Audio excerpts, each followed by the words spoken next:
চতুর্থ দফায় 13ই মে বীরভূমে লোকসভা ভোট। অনুব্রতহীন এই কেন্দ্রে বিশেষ নজর তৃণমূলের সর্বভারতীয় সাধারণ সম্পাদকের। বৈঠক করেন দলের নেতাকর্মীদের সঙ্গে, বেঁধে দেন টার্গেটও। গোষ্ঠীদ্বন্দ্ব নিয়েও দলকে কড়া বার্তা অভিষেকের। কেষ্টবিহীন হলেও শিরোনামে বীরভূম। চতুর্থ দফায় 13 মে বীরভূমের লোকসভা নির্বাচন। এবার অনুব্রতহীন বীরভূম আসনে তৃণমূলের প্রেস্টিজ ফাইট। একই সঙ্গে মাথা ব্যথার কারণ দলের একাংশের গোষ্ঠীদ্বন্দ্ব, যে কারণে বীরভূমের দিকে আলাদা করে নজর তৃণমূলের শীর্ষ নেতৃত্বের। অভিষেকের কড়া বার্তা, লোকসভা ভোটে লিড না দিতে পারলে 3 মাসের মধ্যে পদ থেকে সরিয়ে দেওয়া হবে।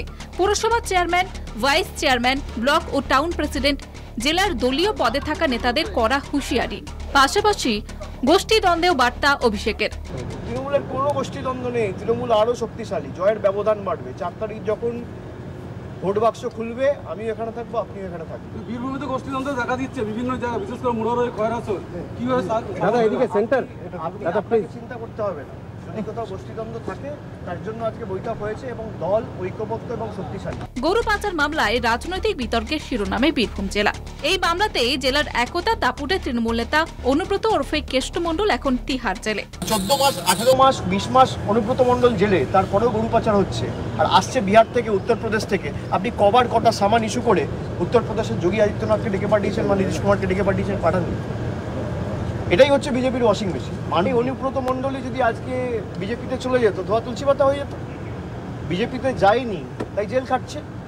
অভিষেক বন্দ্যোপাধ্যায় এদিন রুদ্ধতার বৈঠক করলেন বীরভূমের তারাপীঠে।